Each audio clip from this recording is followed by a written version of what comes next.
Armes nucléaires défensives et offensives, au sol, en mer et dans les airs. Avec les Américains, les Russes sont les seuls à disposer de tout l'arsenal stratégique.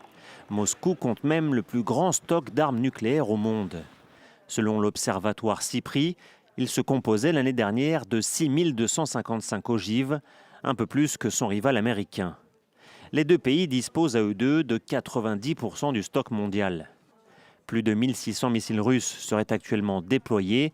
Cela signifie qu'ils sont prêts à être tirés rapidement par l'armée russe.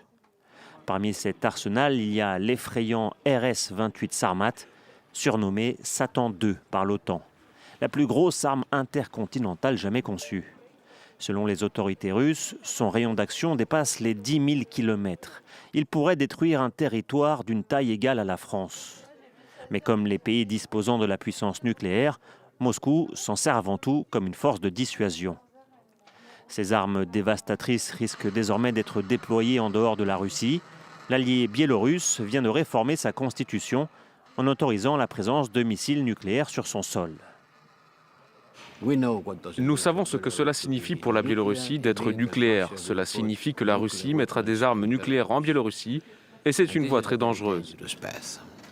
Les récentes déclarations de Vladimir Poutine, sous-entendant une possible utilisation de l'arme nucléaire, ont fait monter d'un cran les tensions.